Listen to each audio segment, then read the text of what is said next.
Thank you so much for having us. I'm really delighted to be here with our panel. We're talking about the power of trust. The first panel really went deep into it, both with what if trust is broken, which we'll cover a little bit on it, on the crisis side of things, but really what does it mean for us? And on the panel, I think you have seen, and Steve has already shared about the bios of our panel.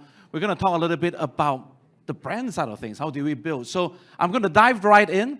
Again, please remember the Pigeonhole's QR code is there. Feel free to ask a question and we'll group the questions together. So to get going, I'm going to dive straight to Emily to get us started. We talk about power of trust. Maybe you can start with what your thoughts are about trust. I'll take that. Oh, okay. First up, I'll say, boy, Martin, you look great. And I also am wearing Love Bonito, you know, Rachel's brand, so I hope I look great and do her brand justice. I think, you know, a lot, you know, on the other panel, they spoke about trust, so I will not go into all the things that they said. But I think, you know, fundamentally, from a communications and storytelling standpoint, I've been in communications and storytelling for 2 decades, and you can't trust and support what you don't know. So I think that is the main thing I wanted to leave everyone with, right? So as good governance as you have, as great initiatives that you have with your donors, with your beneficiaries, and all the causes that you support, are you doing it justice by adequately telling that story and bringing it to life in the communications channels and platforms that audiences are in? Because if you're not, then you're not doing justice to your program. No problem. There's one there. If I can, before I jump down, I just want to push just one quick thing. Many times when we want to build trust, we need to see people eyeball to eyeball, like what we've just done just now. But in a lot of the work we do, we tend not to see our customers, to a certain extent, or our clients, from an organization standpoint, right? So with Ogilvy, in PR, you do a lot of brand building. So how do we build trust without the ability to look someone in the eye? Yeah, I mean, great question. We get that a lot, right? But I think there is never a more exciting time than now for that statement to be more true, right? Because we are in an era of digital communications, right? So who here scrolls TikTok for fun? Okay, 3 people. Different target segments. Look, like we know so many creators, right? We know so many influencers, key opinion leaders. How often do we actually meet them face to face? That's true. Right? And more often than not, you would have seen them virtually, right? On YouTube, you know, making a speech, right? Or you would have seen them on TikTok, you know, as a purpose-led creator talking about biodiversity, and you're like, that person is someone I like. That person is someone I relate to. That person has issues, are talking about issues that ring close to my heart. And that's where the foundation of trust is, right? And large corporations, large brands with global and regional footprint, charities and NGOs with regional and global footprint, you can't afford to always be, you know, at the grassroots level, you know, looking somebody at the eye, right? You have to be amplifying your story to audiences far and wide, beyond geographies where you're based, right? So I do think Very that, cool. you know, it's definitely possible, Yeah. and it's even more relevant today. It goes back to one of the conversation I think the panel earlier talked about, which is the idea of communication, right? How do we break down that? And on the topic of communication, Jacqui, I thought we can come to you. You are the Chief Commercial Officer for MediaCorp. One of the key things when we think about media groups, there's changed so much, right?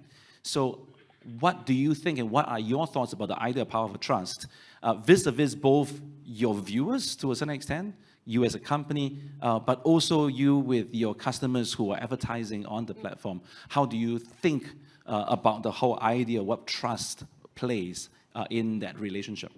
Maybe I'll start with our mission as a national media network.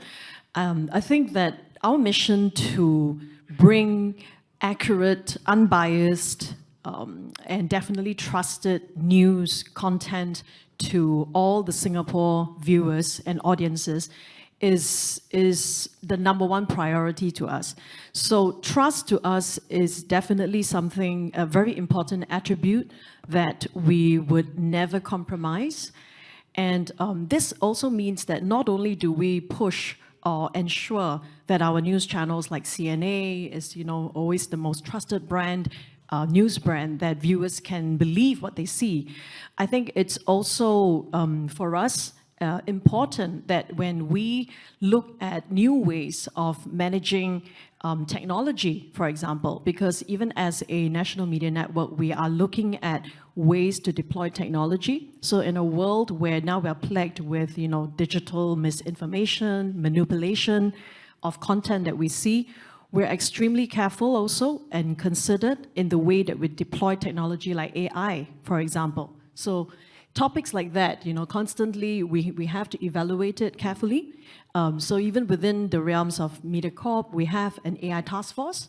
So when we look at or make decisions about whether we wish to leverage any new technology in the delivery of our content to engage audiences, we make sure that the task force is made up of not just senior members across the organization, but also vertical AI and technology experts, so that when we evaluate every use case, even if it's for progress, even if it's for driving efficiencies, that we would never compromise the value of trust with our audience. Anything that's misleading, anything that runs the risk of compromising that would always not be given the green light. Yeah. I'm just trying to be how cheeky I should be. I grew up in a world where trustworthiness and credibility is profitable in media. We are living in a very different media environment. How does MediaCorp deal with that? Because the reality is that if you are competing with social media and you're dealing with a lot of disinformation that's out there that often are profitable. So how do you reconcile that as a business? I'm almost certain integrity is going to play a big part in that, but where does business come in, where does shareholders come in, and so on and so forth? So love to hear your thoughts. I think of course, entertainment in many, many different forms, whether it's accurate or misleading or playful or, standing on the borders of ethical considerations, they may drive a lot of eyeballs and clicks. And as a result, it becomes maybe a very monetizable platform or an area for us to then sell to clients or advertisers. But I think the values of the company and what we stand for, especially the audience trust that we have established and earned over the years, is something that is invaluable and can never be compromised. In fact, to the contrary, right, Martin, I would say a lot of brands come to us because they find that our platforms are brand safe. Yep. Right? So brand safe is a premium value that I think many discerning advertisers place a high value to. In fact, they come to us because they feel that when their ads or when their brands appear in our platforms, they are assured that the association is positive. And in fact, we use contextual targeting and technology to ensure that if any of the content happens to be hypersensitive, we wouldn't even take in advertisers. We would not monetize the space. So there are certain very strict guardrails and high standards that we uphold ourselves to because it's a brand reputation that we upkeep. And I think by keeping to these high standards, we actually attract better quality advertisers who will continue to support us. That's cool, because I was thinking, I saw a chart recently about X, or the former Twitter's revenue stream, ever since Elon Musk took it over, and how there is a flight of customers and advertisers because of the changing nature of it. So I really appreciate that. Rachel, if I can come to you, there are many of us here who are startup founders or board members of smaller charities and so on. Now, you started your business at 19. Yes. In a very highly competitive environment. So how did you build trust in the early years that you were building Love Bonito? Yeah. So really grateful to be here with all of you. Love Bonito is one of Asia's largest women's wear brand. And when we first started 19 years ago, it wasn't as competitive yet because back then, no one was really shopping or setting up any stores online. 19 years ago, this was way before social media, way before smartphones. How people had to transfer money to us was make an ATM transfer, scan the receipt, and email it to us. Or they had to send cold hard cash in envelope, wrap it with white paper. You know those put it brown in a envelope? stamp. Oh, wow. Yeah, put the stamp, and then Very cool. we'll receive it in our post box 3 days later, then verify the order. So those are the days. Those are the days of how we began. But that also meant that people were not familiar with shopping online, and meant that they didn't trust the brand. Or it was harder to trust the brand, because why would you part with your money first before physically seeing and touching the pieces of clothing? My mom was most intrigued. She was like, will the authorities come after you? Why are you scamming people? You know, like in that sense. So it was really hard for us to, it was harder for us to establish that trust with our customers. And so coming out a lot more in terms of, back then on the blogging days, on the live journal platform, we had to come out to show more of who we are, our faces, the people behind the brand, that we are real, because we started digitally native. So everything was transacted and communicated online. People took a longer time to also gain that trust with us. And I think one of the lessons that I've learned through my years of building Love Bonito over the last 2 decades is that I think trust is earned in drops, but lost in buckets. And I think that's really something that, especially today, when consumers are overwhelmed by a whole array of choices to shop, whether in the marketplace or companies or partners to work with on the business level, I think it's more important than ever to be able to build and retain that trust. And for us, on the business side of things, we also realize that acquiring a new customer costs us about 5 to 25 times more than retaining an existing customer. And retaining the existing customer takes a lot of consistent building of trust, not just delivering a great product, because that is the fundamental level, but also in really being able to build a relationship with a customer. Yep. So people today are looking for more than just, parting with their money for a great product. They're also looking to invest in the company's values, ethos, more than ever. So it's getting very hard. No, I love the idea that trust is earned, right? And a lot of times, if you think about it, in the charity sector, it's very similar. I imagine our cost per donor acquisition will be about 20-25x. I imagine to be so. And for us to break trust, is like you really lose it by the buckets.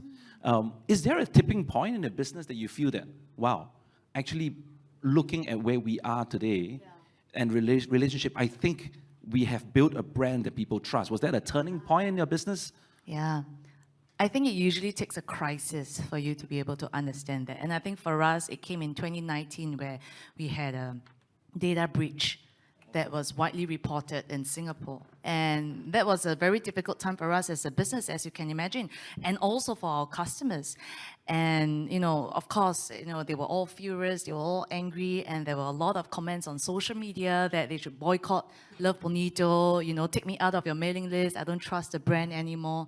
But after a couple of days, when everything died down, we also received, tremendous support from our customers in terms of word of encouragement, and also, standing by us and still supporting and rooting for us. And I think at that point, I remember my CEO, Dion, and I, we were almost in tears, because we fully understand the frustration and the anger of our customers because of that data breach. Yet at the same time, when we had to personally email each and every one of the 5,500 customers who were affected by the data breach, I would say that 95% of them, they truly empathized with us, and also they were very supportive of us despite the data breach. So I think it was that point in time where we realized that, wow, I think we don't take for granted the trust that we have built with our customers over the last 2 decades. And I think that was a tipping point for us that showed that, we should continue to be transparent, open, and not take this relationship that we have with our customers for granted. Very cool. So the 95% who were forgiving enough, they totally understand. Yeah, because we had to ask them, do you want to remove yourself from our mailing list? And we completely understand. And their words are like, we understand that it happens. It's unfortunate, it's sad, but we trust that you will do everything to protect us. That 5% is the middle income group that KP was talking about. Same group, no. You said it, not me. Victor, let me come straight to you. when we talk about trust between customers, we talk about trust with viewers and so on, I would love for you to be able to share with us. All of us run organization or in organization. Trust in workplace is another part of it, right? We are all different organizations here. We live in a very different working environment post-COVID. So a lot of your research, a lot of your articles are along that line. So I would love your take on what does trust in the workplace look like, and then we can expand on that a little bit more. Yeah, so I guess as the academic on the panel, I'll give you an academic definition, right? Always good to start by defining our concepts.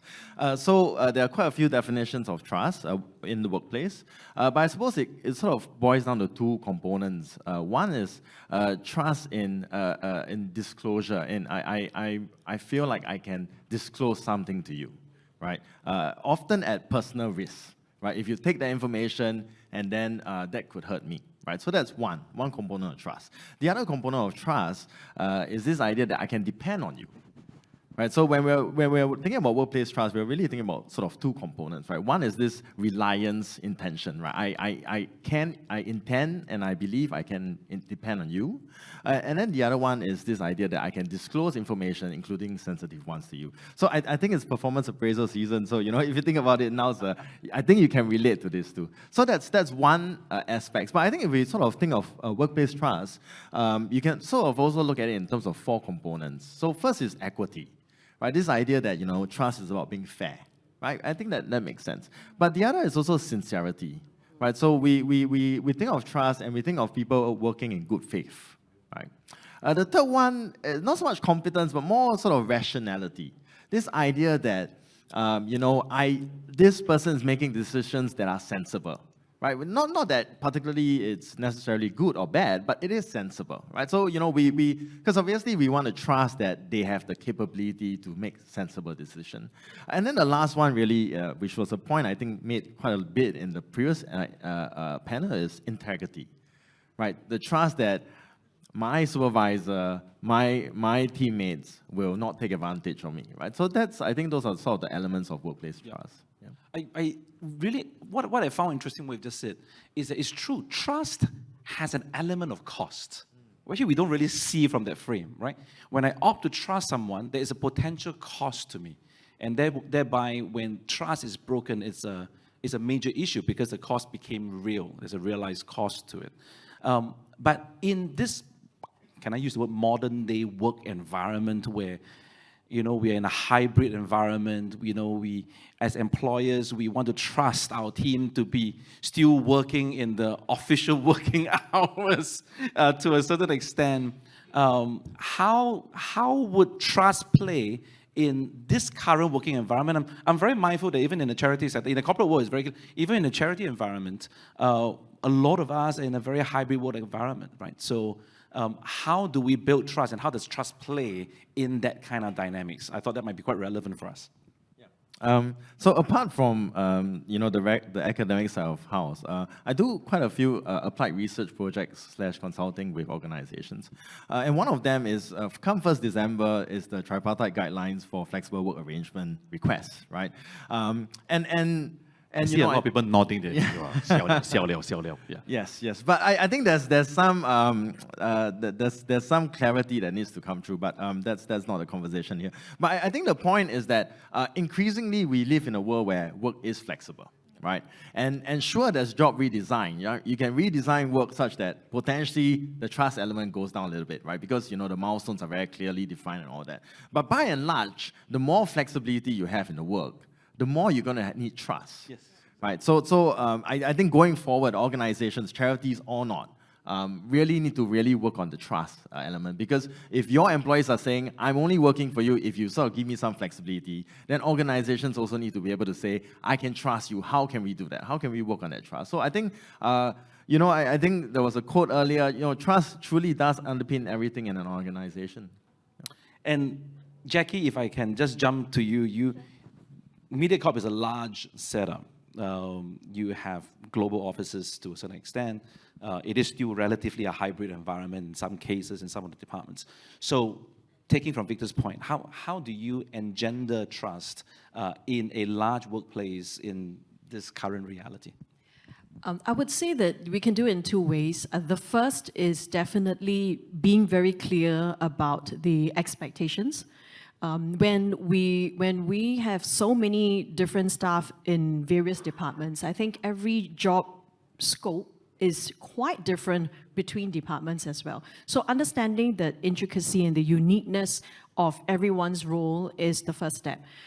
Some work can be done effectively in a hybrid arrangement, but there are some that are really difficult as well. So they always need to be on site, especially their production crew, their filming, etc. So understanding and appreciating the differences between the different functions that we have is number one.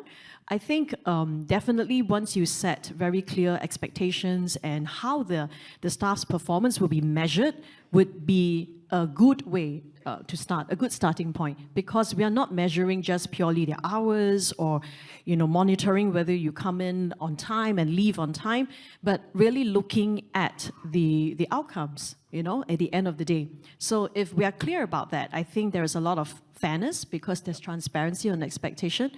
And I think that is also looking at how we can train and enable supervisors as well to operate in this new environment.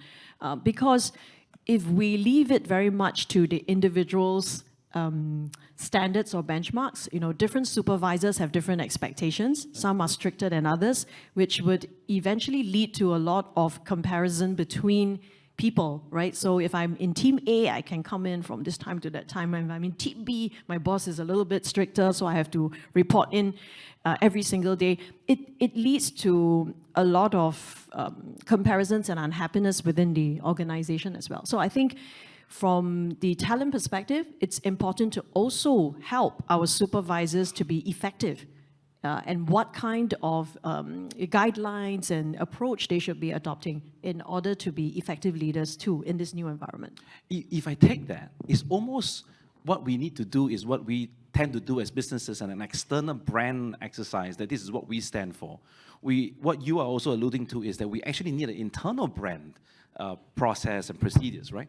That, our employees then therefore say, this is what it means to work in an organization like that. These are the standards and so on. Yes. And this is also, it gives them clarity on how they can be assessed to be effective in their roles so that, you don't leave too much room for guesswork, especially the muddier and the grayer it is, the more we need to try to give clarity to our people. Yep.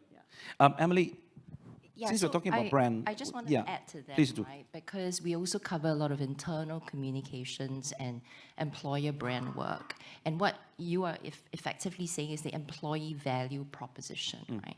So what does employee get out of working for you, right? For the inputs that they put in. Yep. And I also wanted to say, I cannot agree more with you in the sense that making sure that our line managers are equipped in a bigger organization. As they always say, people join a company for the brand and they leave because of the boss. So their immediate experience is almost always the line manager, not the CEO. Right? Yep. So empowering the line manager to really sort of live up to the employee value proposition or the company values is so critical as you grow and scale in size.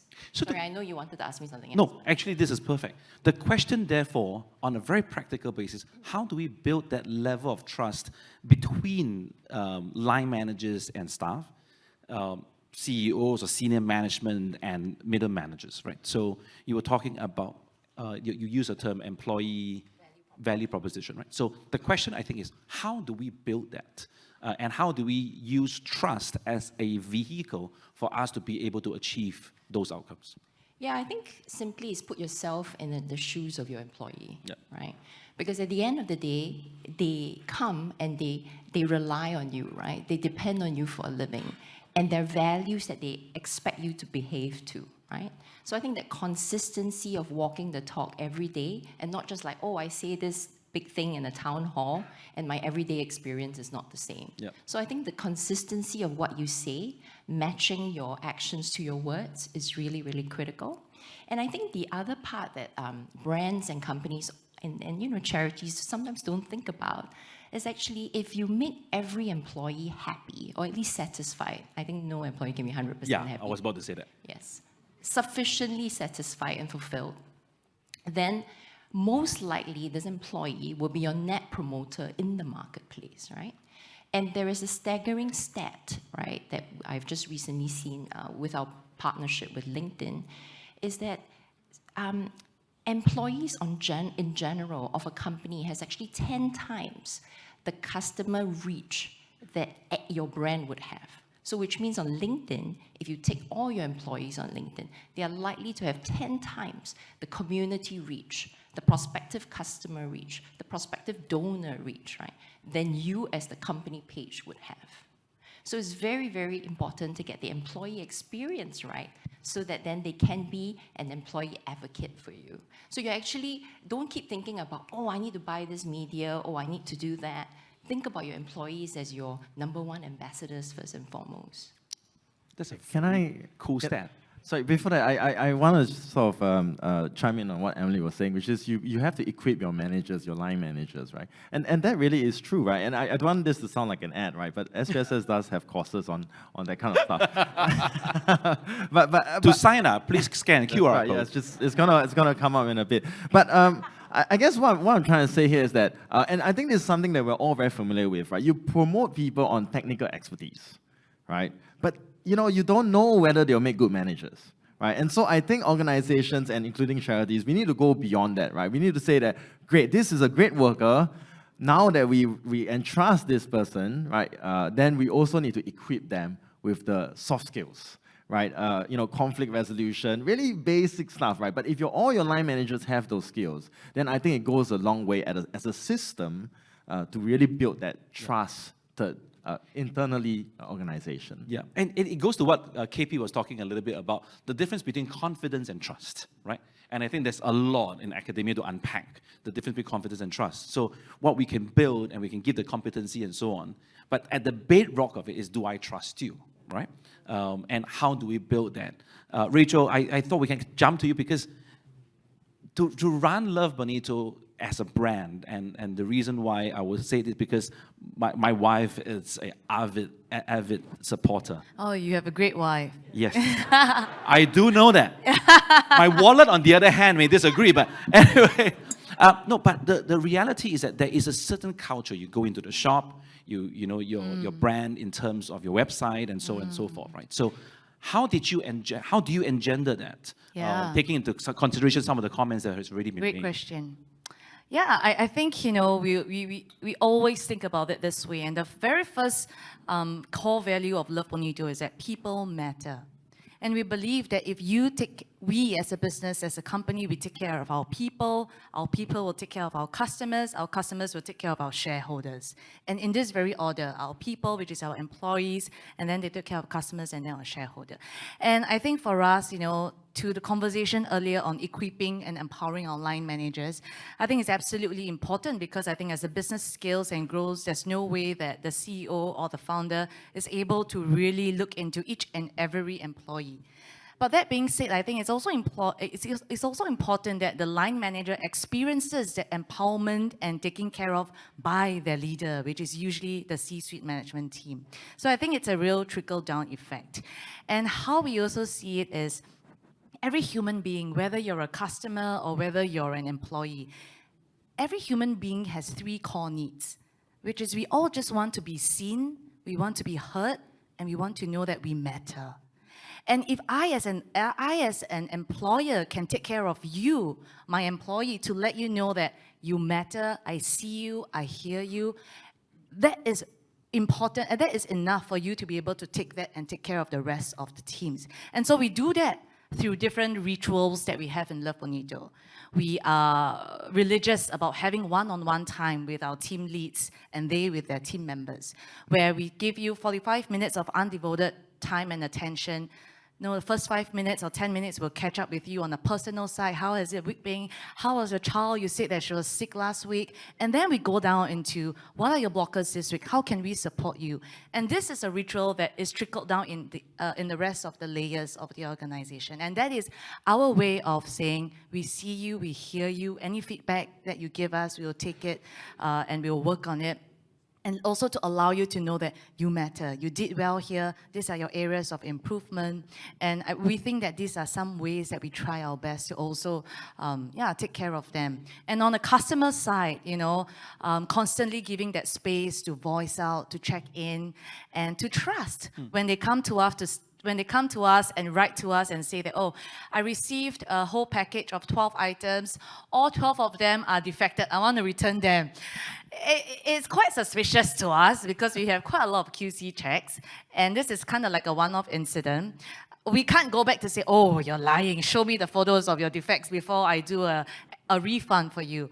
So it's little things like that also, it's little actions like that also show that, oh, as a customer, Love Bonito, trust me, no questions asked about it, unless, of course, it happens repeatedly. But I think within reasonable means, we try our ways to always, extend that to them. So, yeah, I think it's meeting these 3 core needs.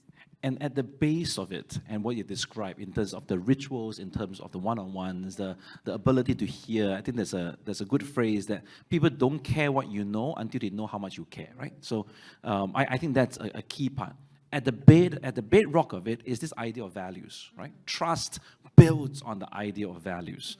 And brands builds on the idea of values. There's a lot of questions that's coming up that has to do with how do we brand ourselves as charities. A question here has talking about, it's important to build brands, but engaging PR services is very expensive. Charity cannot afford. One question has along the lines of, for charities, should we pay money for marketing and branding to promote our cause, right? So I'm very mindful that we have 2 businesses that this is what you do to a certain extent.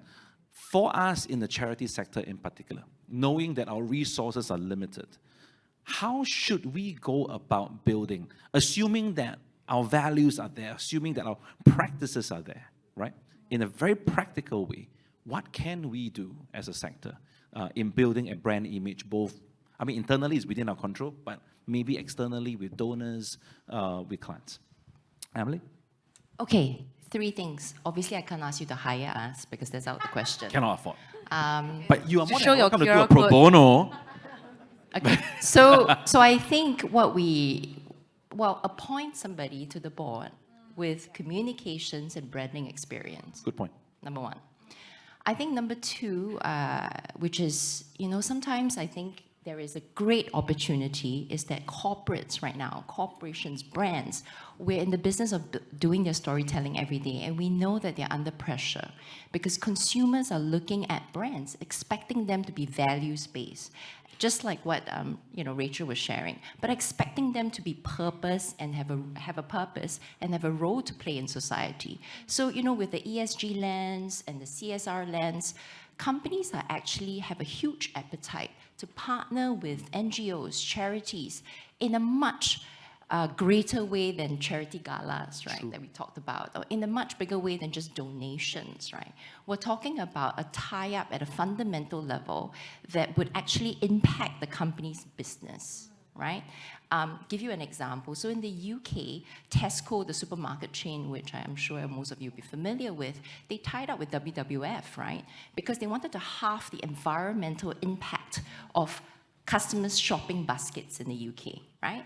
And because they tied up with WWF, it's not that let me give you X million of dollars. No, it was to work with WWF to ensure that their retail practices are sustainable. So basically, they are going down to effecting policy and product experience changes, right? And why I say this is important is because if you take a step back, and if you consider the kind of purposeful corporate tie-ups for your own charities, you can then unlock scale. You can then unlock, opportunities for, like donors, beneficiaries to see you and to see your brand and to know what your brand stands for, right? Without necessarily committing the resources because that will come from the brand side. Can I take this conversation just one step further, right? Using your Tesco example with WWF, a lot of times we find that this type of potential partnership is normally in the world of large charities, right? Where you have brand awareness and so on and so forth, right? Now, for some of us who may come from smaller charities, for example, which may not have that brand power, if you will, what would your advice be in terms of working with companies, PR firms, and so on? What are the simple steps for smaller boys who may not be very well known, but they need to start somewhere? What would your advice be for us? Okay, so I think brand agencies, PR agencies, right? They are untapped resource for NGOs, right? Not for you to hire us necessarily for services, but we are constantly looking out for, NGO or charity or, CSR opportunities for brands, right? So think about networking with the heads of those agencies, right? Won't cost you a thing. I think in the age of AI, I always like to say this: we cannot take out relations from public relations, and all of you are in the business of storytelling with your public, right? To canvas for donations, to get awareness around your cause. So network, right? Create relationships, because if brands don't really know what you stand for, what you do, then they won't be able to support your causes. True. Yeah. I'm a big advocate with public relations. When we first started Halogen 20 over years ago, we had a friend who was starting her PR company at the same time. So literally both our companies were journeying together. When I went and was talking to her, I bought curry puffs. Till today, she banned curry puff from her office because every time they eat curry puff, they got to do free work for us. But really having a PR company or having someone on the board with that background does help a lot in terms of seeing things differently. And also, your next year's conference, you could have a speed dating session, right? Where you bring brands with collection of charities, get them to know each other better. That's always the start of better things to come. And maybe I'll move to Jacqui. Jacqui, from a media point of view, last year at the Majurity conversation, so we run a conference for social sector leaders. We had a panel of media editors from Straits Times, Taobao, and all this. And one of the media editors was saying that, you know what? We are always looking for stories. So don't worry, just send it in. We'll figure out if it's newsworthy, we will cover. But you got to tell us and teach and help us understand and so forth, right? So in absence of us having the ability to have a PR company to do that, what would your advice be in terms of working with partners like MediaCorp from a news point of view or from coverage point of view to expand the brand and be able to build the kind of trust that we're talking about with the target consumers? I actually think that what Emily was sharing just now about networking is really valuable because if we cannot go by the paid route to engage consultants because we're on a tight budget constraints, we have seen many smaller setups or even smaller charities, because of their personal relationships with people of the media, all right, they are able to also get access and the opportunity to pitch in their stories. So in fact, to answer Martin, you were saying that if they have small budgets, not every single initiative needs to be a paid one where you buy ad spaces, and you come to the commercial team to pay for ad space. I think when the agenda is one that is to do good and make positive impact, as a company, we are supportive of these initiatives. So definitely we have a much more, I would say, an open mind and posture to how we can best support those agenda that we feel that we align to or that are very similar to the values that we uphold. So even if it's going to be a paid campaign, for example, we would usually support it with even more than whatever money that we might receive. And even without paid budgets, very often our editorial and our journalists, our programming team, they are right to say that they're constantly looking for interesting stories to cover that have an impact on society and the larger environment, for example. So if you craft your pitch, which including your purpose, your meaning, the impact you want to make, the number of people who could benefit from your initiatives and your programs, I think that you would very often see yourself in a successful space in securing that kind of support. I've rarely seen such requests being turned down, to be honest. Can I just add to this, right? Very importantly, because you all run teams or you have staffs, right? So one of the things is maybe take them on a storytelling journey, right? If you can't afford to hire a communications exec, right? Then take them on a storytelling journey. Make them take on another hat, right, of being able to pitch to journalists like Steve over there, right, and get him to tell you what. He loves great stories, by the way.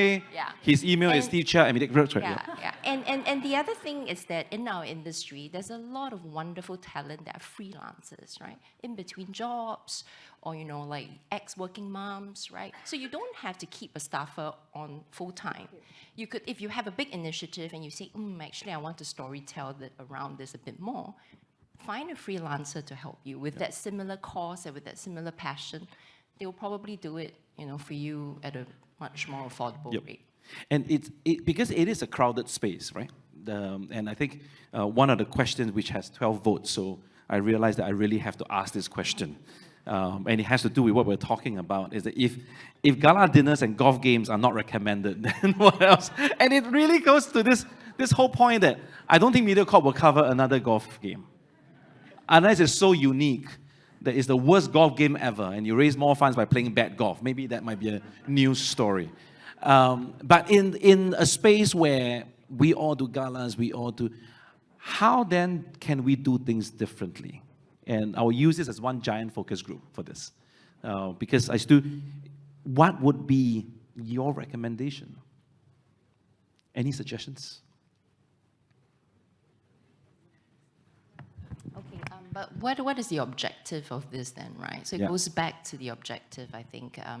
But loosely speaking, I think if you want to raise awareness, right? I would imagine that it goes back to raising awareness around your cause, getting more donors to be behind your cause and things like that.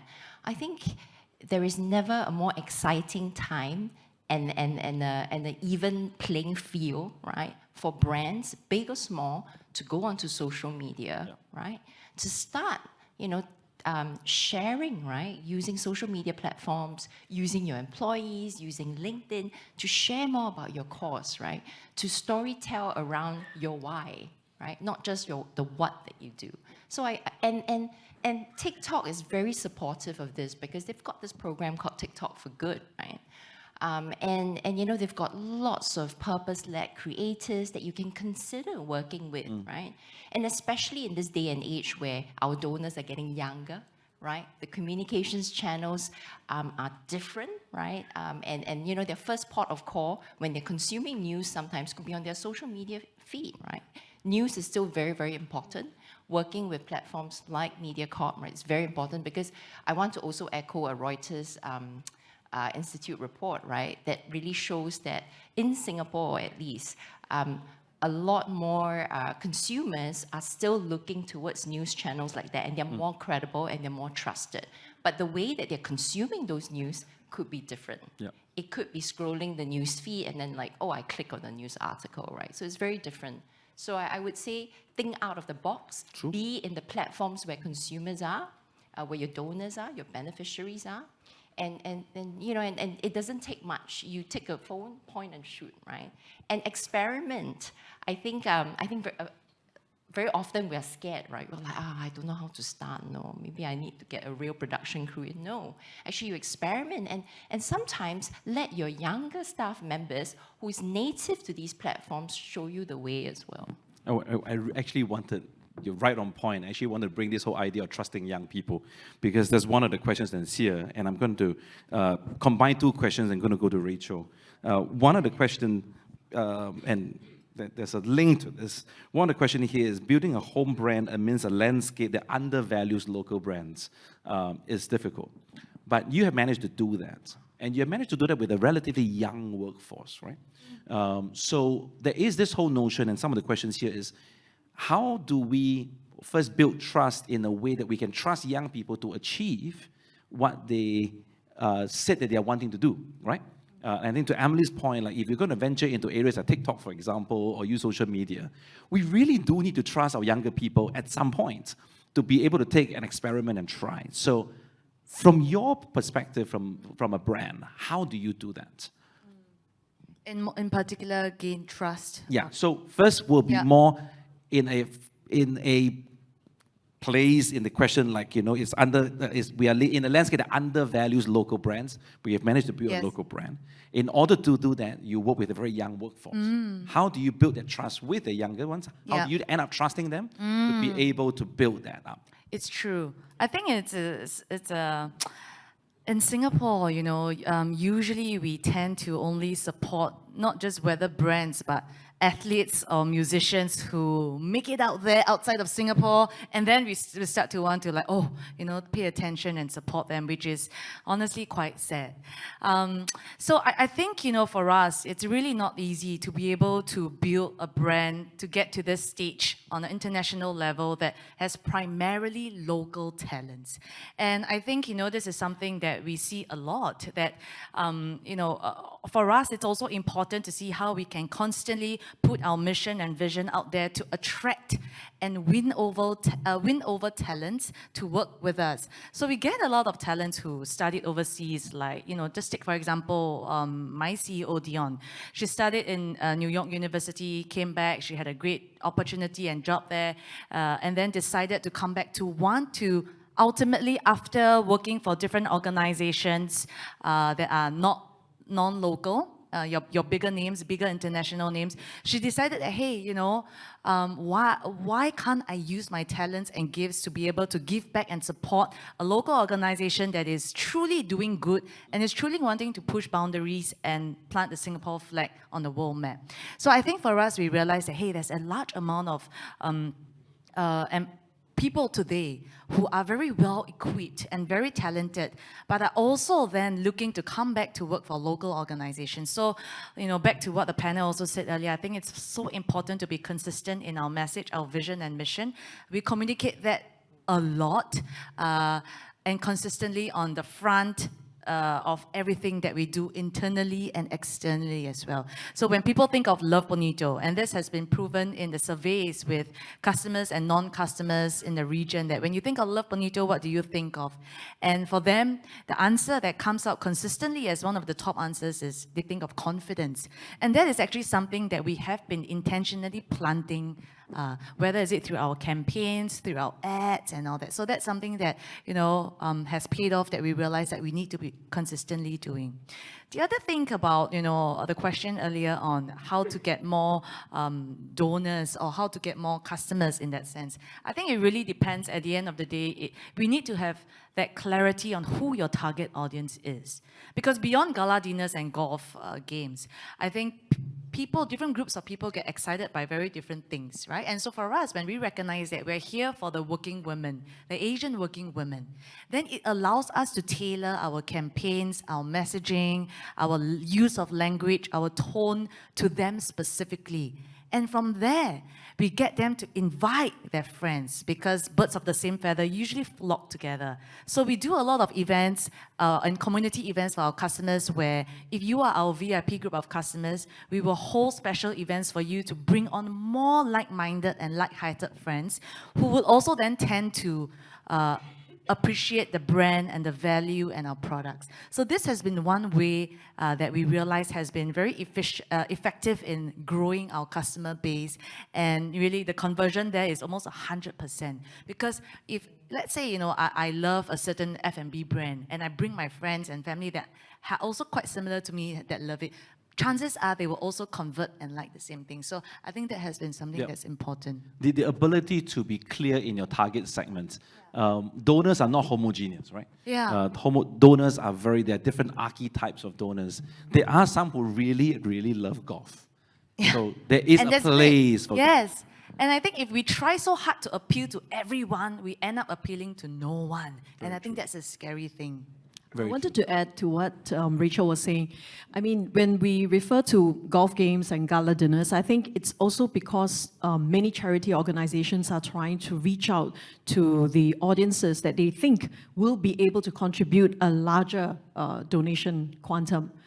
So, naturally, if you are trying to target the affluent group, there are very few interesting ways to engage them because they are super time-starved, right? So it is a very natural inclination to choose that. But I think in this, we are living in an era where even the young people are starting to want to stand for certain causes, I think, and if yes, to give back, to adopt very meaningful and purpose-driven things in their lives as well, as part of, and they volunteer as well. So I would say that if we are open, and charities are open to looking at even micro donations when they have less at the beginning, and slowly as they progress in their careers, they are able to give more.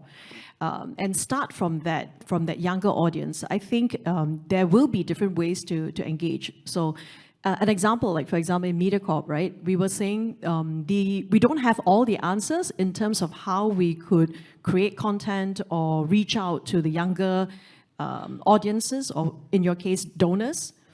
And very often we believe in a system where it's by the younger audience and for the younger audience. So we have a lit program where the entire organization, anyone at any seniority level who thinks that they have a phenomenal new idea that is able to be a fantastic business idea that we should invest behind, so that it forms a new platform or a new content solution that could reach out to younger audiences, for example. We throw the challenge to all our staff.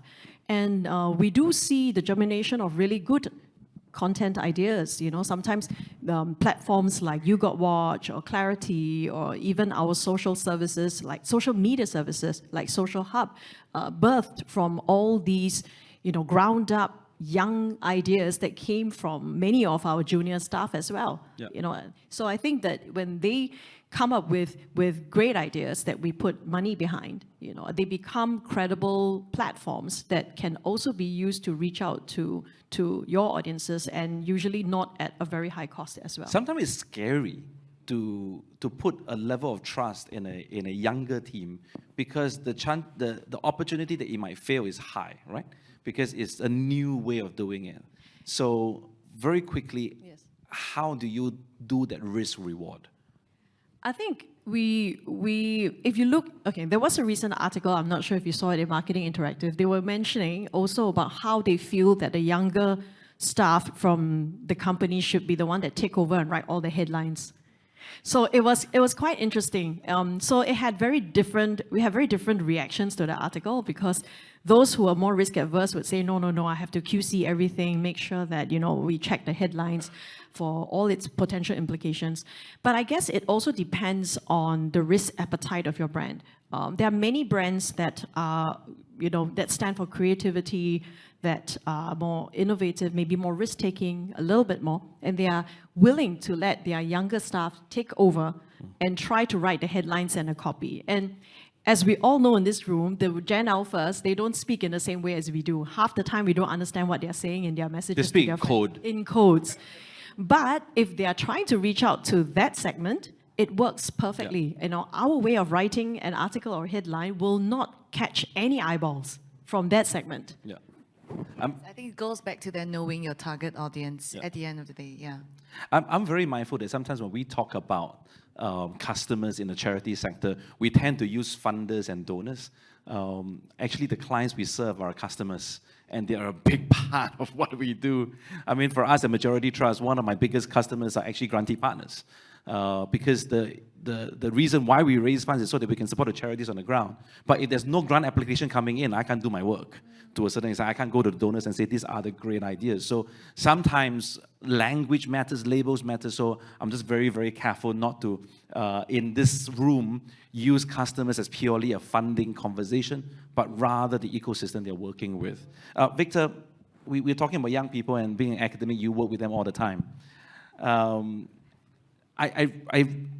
A lot of what we talked about goes back to your definition of what trust is.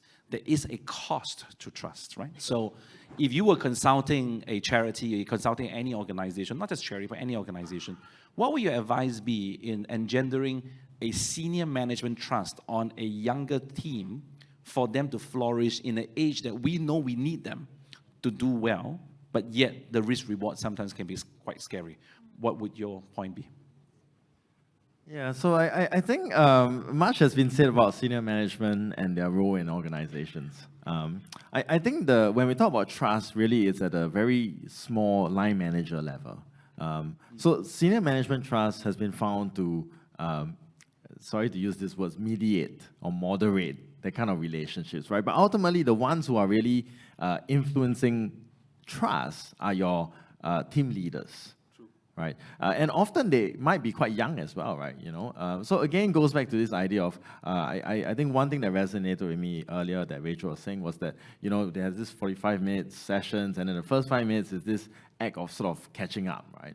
And I think it's just these little acts that really matter that allows us to build trust within the team. So I think that's the first step, right? It's really how do we then institute this kind of behaviors as a ritual within the organization as a systematic level, right? How do we get line managers to show concern, but almost by default, right? So thinking about that kind of like nudging and how do we sort of institute this kind of steps? I think is one way to build that kind of trust. Yeah.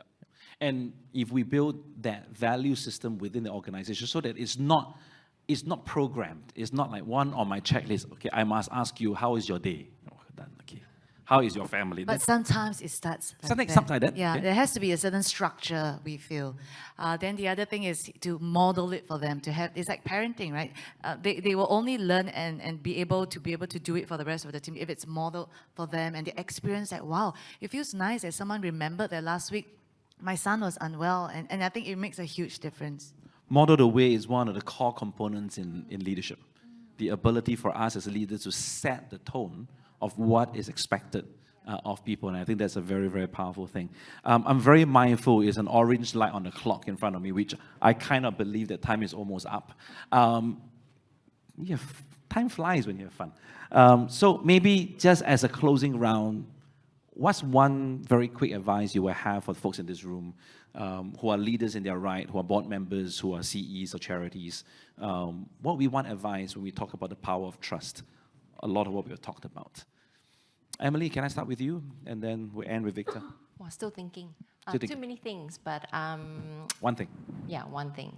I think it's really to start to tell the world about what you do, right? And because very often, especially for Asian brands, Asian cultures, we say, okay, we act first, then we get everything properly done, then we will story tell. But we are living in an age where you have to do and story tell at the same time. So I would just sort of encourage everyone to think. That's a really good point. Jacqui?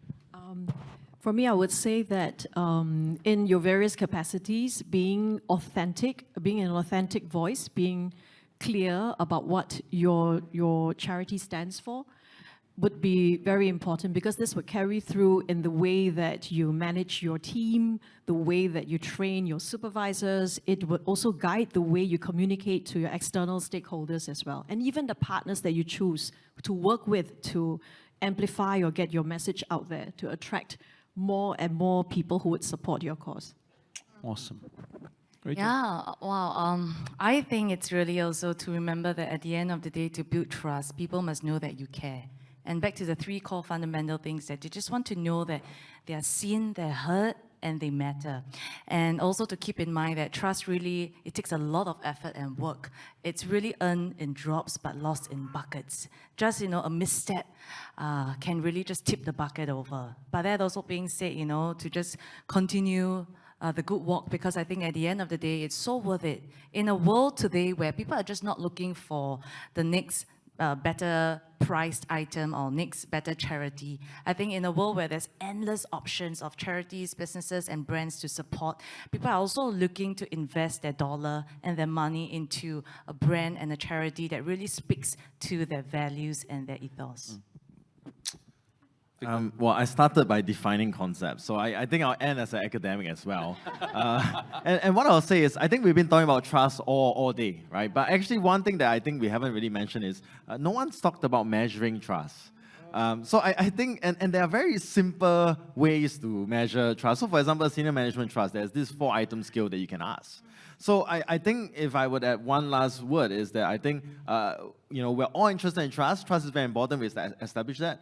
But I guess one question is, have you actually measured it? And there are actually ways to do it properly, reliably, and well. And if you, again, platitudes and all, if you don't measure it, you don't know where your state is, then how are you going to make a difference here? So yeah, I think that's my... True to an academic. When you said that you want to close off as an academic, I was thinking you want to give us exam.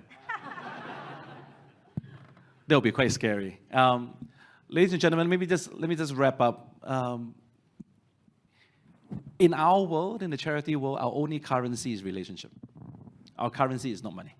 And the conversation that we have and the idea of power of trust really lies in the authentic relationship that we have with each other, between organizations, with our boards and management and our staff, with our donors and our funders, with our clients and so on. At the end, at the base of it, is the ability to build authentic relationships. And it is through the bedrock of authentic relationships where trust happens, where trust is engendered. And all of a sudden, you now have a story to tell. Because stories cannot be told in a vacuum. The last thing we want to do is to be able to launch a PR campaign that tells such a wonderful story, but when people interact with you physically, it's not the right story. Stories come alive when there's authenticity, and I think this panel has really been wonderful in able to share with us the color of it, that the power of trust is the ability for us to tell stories authentically, and because it's built on the bedrock of trust with each other and our relationship. And on that note, thank you very much for your kind attention. Would you please give a big round of applause to our panelists? Such an awesome panel. Thank you very much.